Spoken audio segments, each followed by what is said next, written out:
राधे राधे। कैसे हैं आप लोग? ईश्वर कृपा से आप सब अच्छे होंगे। ईश्वर सब पे कृपा बनाए रखें, सबका कल्याण करें। आज हम बताने जा रहे हैं श्रीमद् भागवत महापुराण के एकादश स्कंद का 30वां अध्याय, यदुकुल का संहार। उसके पहले हम कहना चाहेंगे, यदि आपने हमारे चैनल को सब्सक्राइब नहीं किया तो प्लीज़ हमारे चैनल को सब्सक्राइब कर लीजिए। और यदि आप हमारे चैनल पे नए आए हैं तो हम प्लीज़ चैनल को सब्सक्राइब कर लीजिए और बेल आइकन बटन अवश्य दबा दीजिए, जिससे कि हमारे आने वाले सारे वीडियोस आपको प्राप्त हो सके, उसका नोटिफिकेशन आपके पास पहुंच सके। और यदि कथा अच्छी लग रही हो, समझ में आ रही हो, तो वीडियो को लाइक शेयर अवश्य कीजिए, कमेंट में राधे राधे अवश्य लिखिए और यह भी बताइए कि कथा आपको कैसी लगी और कहाँ से आप ये कथा सुन रहे हैं। तो चलिए अब चलते हैं कथा की तरफ। श्रीमन नारायण नारायण हरि हरि, भजमन नारायण नारायण हरि हरि, तेरी लीला सबसे प्यारी प्यारी, हरि हरि तेरी लीला सबसे न्यारी न्यारी, हरि हरि। श्रीमन नारायण नारायण हरि हरि, भजमन नारायण नारायण हरि हरि, लक्ष्मी नारायण नारायण हरि हरि। राधे राधे। बोलो कृष्ण कन्हैया लाल की जय। राजा परीक्षित ने पूछा कि भगवान, जब महाभागवत उद्धव जी बद्रीवन को चले गए, तब भूत भावन भगवान श्री कृष्ण ने द्वारका में क्या लीला रची। प्रभु, यदुवंश शिरोमणि भगवान श्री कृष्ण ने अपने कुल के ब्रह्म शाप ग्रस्त होने पर सबके नेत्रादि इंद्रियों के परम प्रिय अपने दिव्य श्री विग्रह की लीला का संवरण किया। संवरण कैसे किया? भगवान, जब स्त्रियों के नेत्र उनके श्री विग्रह में लग जाते थे, तब वे उन्हें वहां से हटाने में असमर्थ हो जाती थी। जब संत पुरुष उनकी रूप माधुरी का वर्णन सुनते थे, तब वैसी विग्रह कानों के रास्ते प्रवेश करके उस उनके चित्त में गड़ सा जाता था, वहां से हटना नहीं जानता। उसकी शोभा कवियों की काव्य रचना में अनुराग का रंग भर देती हैं और उनका सम्मान बढ़ा देती हैं। इसके संबंध में तो कहना ही क्या है। महाभारत युद्ध के समय जब वे हमारे दादा अर्जुन के रथ पर बैठे हुए थे, उस समय जिन योद्धाओं ने उसे देखते देखते शरीर त्याग दिया, उन्हें सारूप में मुक्ति मिल गई। उन्होंने अपना सारा अद्भुत सी विग्रह किस प्रकार अंतर ध्यान किया। श्री सुखदेव जी कहते हैं, परीक्षित, जब भगवान श्री कृष्ण ने देखा कि आकाश, पृथ्वी और अंतरिक्ष में बड़े बड़े उत्पात अपशकुन हो रहे हैं, तब उन्होंने सुधर्मा सभा में उपस्थित सभी यदुवंशियों से यह बात कही। श्रेष्ठ यदुवंशियों, यह देखो, द्वारका में बड़े बड़े भयंकर उत्पात होने लगे हैं। ये साक्षात यमराज की ध्वजा के समान हमारे महान अनिष्ट के सूचक हैं। अब हमें यहाँ घड़ी भी नहीं ठहरना चाहिए। स्त्रियां, बच्चे और बूढ़े यहाँ से शंखो द्वार क्षेत्र में चले जाएं और हम लोग प्रभास क्षेत्र में चलें। आप सब जानते हैं कि वहाँ सरस्वती पश्चिम की ओर बह कर समुद्र में जा मिली हैं। वहाँ हम स्नान करके पवित्र होंगे, उपवास करेंगे और एकाग्रचित से स्नान एवं चंदन आदि सामग्रियों से देवताओं की पूजा करेंगे।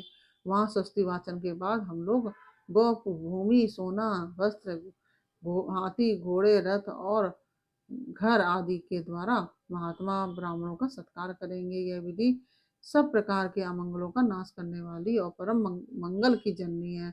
श्रेष्ठ यदुवंशियों, देवता, ब्राह्मण और गौओं की पूजा ही प्राणियों के जन्म का परम लाभ है।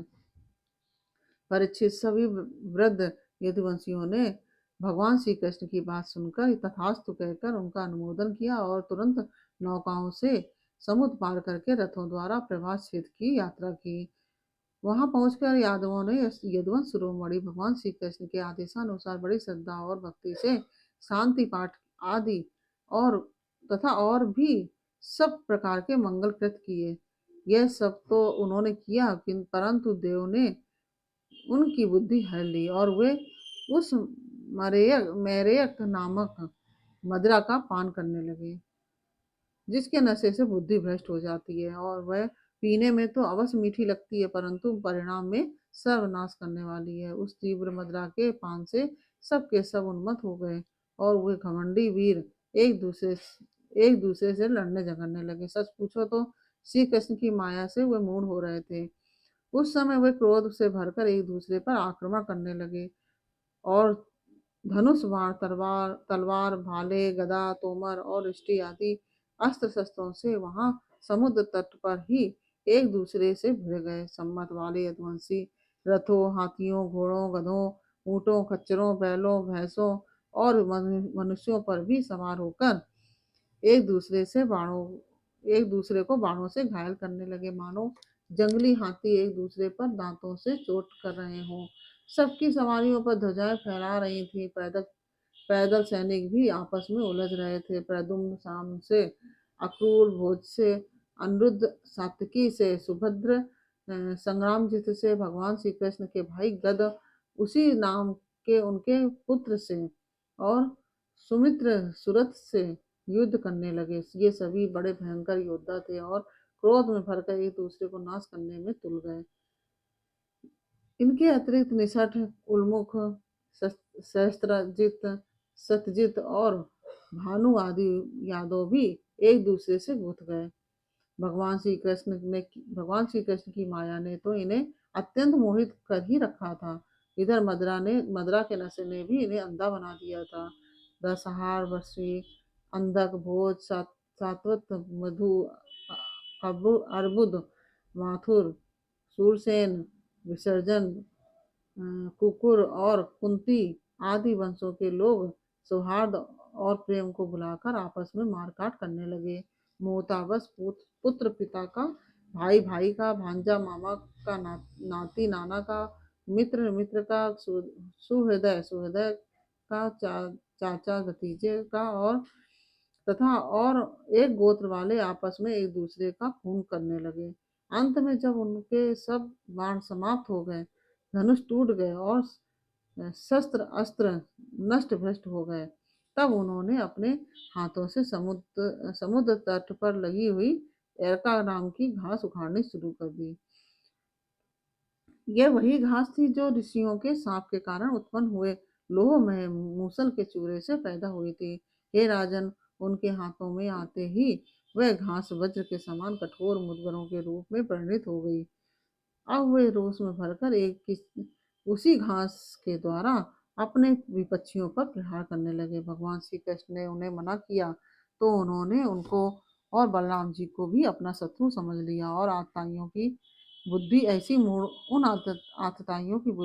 मूड हो रही थी कि वे उन्हें मारने के लिए उनकी ओर दौड़ पड़े। कुरुनंदन, जब भगवान श्री कृष्ण और बलराम जी भी क्रोध में भरकर युद्ध भूमि में इधर उधर विचरने की और मुट्ठी एरका घास उखाड़ कर उन्हें मारने लगे। एरका घास की मुट्ठी ही मुदगर के समान चोट करती थी, जैसे बांसों की रगड़ से उत्पन्न होकर दावानल बांसों को ही भस्म कर देता है, वैसे ही ब्रह्म साप से ग्रस्त और भगवान श्री कृष्ण की माया से मोहित यदुवंशियों के स्पर्धा मूलक क्रोध ने उनका ध्वंस कर दिया। जब भगवान श्री कृष्ण ने देखा कि समस्त यदुवंशियों का संहार हो चुका है तब उन्होंने यह सोचकर संतोष की सांस ली कि पृथ्वी का बचा खुचा भार भी उतर गया। परीक्षित बलराम जी ने समुद्र तट पर बैठकर एकाग्रचित्त से परमात्म चिंतन करते हुए अपने आत्मा को आत्म स्वरूप में ही स्थिर कर लिया और मनुष्य शरीर छोड़ दिया। जब भगवान श्री कृष्ण ने देखा कि मेरे बड़े भाई बलराम जी परम पद में लीन हो गए तब वे एक पीपल के पेड़ के तले जाकर चुपचाप धरती पर ही बैठ गए। भगवान श्री कृष्ण ने उस समय अपनी अंग कांति से दैदीप्यमान चतुर्भुज रूप धारण कर रखा था और धूम सहित अग्नि के समान दिशाओं को अंधकार रहित प्रकाशमान बना रहे थे। वर्षाकालीन मेघ के समान सांवले शरीर से तपे हुए सोने के समान ज्योति निकल रही थी। वक्ष स्थल पर उसी वस्त्र का चिन्ह शोभायमान था। वह रेशमी वस्त्र पीताम्बर की धोती और वैसा ही दुपट्टा धारण किए हुए थे। बड़ा ही मंगलमय रूप था। मुख कमल पर सुंदर मुस्कान और कपोलों पर नीली नीली अलकें बड़ी ही सुहावनी लगती थी। कमल के समान सुंदर सुंदर एवं सुकुमार नेत्र थे। कानों में मकराकृत कुंडल झिलमिला रहे थे। कमर में करधनी, कंधे पर यज्ञोपवीत, माथे पर मुकुट, कलाइयों में कंगन, बाहों में बाजूबंद, वक्षस्थल पर हार, और चरणों में नूपुर, उंगलियों में अंगूठियां और गले में कौस्तुभ मणि शोभायमान हो रही थी। घुटनों तक वनमाला लटकी हुई थी। शंख, चक्र, गदा आदि आयुध मूर्तिमान होकर प्रभु की सेवा कर रहे थे। उस समय भगवान अपनी दाहिनी जांघ बायां चरण दाहिनी जांघ पर बायां चरण रखकर बैठे हुए थे। लाल लाल तलवार रक्त कमल के समान चमक रहा था। परीक्षित, जरा नाम का एक बहेलिया था। उसने मूसल के बचे हुए टुकड़े से अपने बाण की घासी बना ली थी। उससे दूर दूर से भगवान क्या लाल लाल तलवा हरिण के मुख के समान जान पड़ा, और उसने उसे सचमुच हरिण समझकर अपने उसी बाणों से बीन दिया। जब वह पास में आया तब उसने देखा कि अरे, यह तो चतुर्भुज पुरुष है। अब तो वह अपराध कर चुका था, इसलिए डर के मारे कांपने लगा और दैत्य दलन भगवान श्री कृष्ण के चरणों में सिर रखकर धरती पर गिर पड़ा। उसने कहा कि हे मधुसूदन, मैंने अनजान में यह पाप किया है। सचमुच मैं बहुत बड़ा पापी हूँ, परंतु आप परम यशस्वी और निर्विकार हैं। आप कृपा करके मेरा अपराध क्षमा कीजिए। सर्वव्यापक सर्वशक्तिमान प्रभु, महात्मा लोग कहा करते हैं कि आपके स्मरण मात्र से मनुष्यों का अंधकार, अज्ञान अंधकार नष्ट हो जाता है। बड़े खेद की बात है कि मैंने स्वयं आपका ही अनिष्ट कर दिया। वैकुंठनाथ, मैं अपराधी हरिणों को मारने वाला महापापी हूँ। आप मुझे अभी अभी मार डालिए, क्योंकि मर जाने पर मैं फिर कभी आप जैसे महापुरुषों का ऐसा अपराध ना करूंगा। भगवान संपूर्ण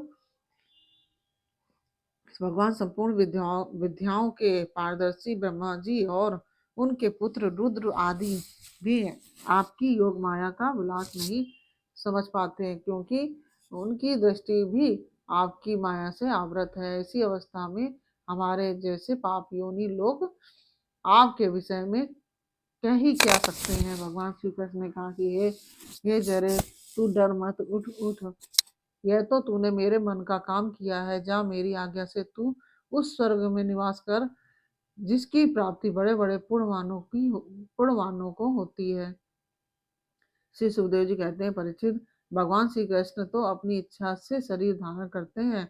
जब उन्होंने जरा व्याध को यह आदेश दिया कि उसने अपनी तब उसने उनकी 3 बार परिक्रमा की, नमस्कार किया और विमान पर सवार होकर स्वर्ग को चला गया। भगवान श्री कृष्ण का सारथी दारुक उनके स्थान का पता लगाता हुआ उनके द्वारा धारण की हुई तुलसी की गंध से युक्त वायु सूंघकर और उससे उनके होने का स्थान का अनुमान लगाकर सामने की ओर गया। दारुक ने वहां जाकर देखा कि भगवान श्री कृष्ण पीपल के वृक्ष के नीचे आसन लगाए बैठे हैं। असहाय तेज वाले आयुध मूर्तिमान होकर उनकी सेवा में संलग्न है। उन्हें देखकर दारुक के हृदय में प्रेम की बाढ़ आ गई। नेत्रों से आंसू की धारा बहने लगी। वह रथ से कूदकर भगवान के चरणों में गिर पड़ा। उसने भगवान से प्रार्थना की, प्रभु, रात्रि के समय चंद्रमा के अस्त हो जाने पर राह चलने वाले की ऐसी जैसी दशा हो जाती है, आपके चरण कमलों का दर्शन न पाकर मेरी भी वैसी ही दशा हो गई है। मेरी दृष्टि नष्ट हो गई है। चारों ओर अंधेरा छा गया है। ना तो मुझे दिशाओं का ज्ञान है और ना मेरे हृदय में शांति ही है। परीक्षित, अभी दारुक इस प्रकार कह ही रहा था कि उसके सामने ही भगवान का गरुड़ ध्वज रथ, पताका और घोड़ों के साथ आकाश में उड़ गया। उसके पीछे पीछे भगवान के दिव्य आयुध भी चले गए। यह सब देखकर दारुक के आश्चर्य की सीमा न रही। तब भगवान ने उससे कहा कि दारुक, अब तुम द्वारका चले जाओ और वहां यदुवंशियों के पारं पारंपरिक संहार, भैया बलराम जी की परम गति और मेरे स्वधाम गमन की बात कहो। उनसे कहना कि तुम लोगों को अपने परिवार वालों के साथ द्वारका में ही रहना चाहिए।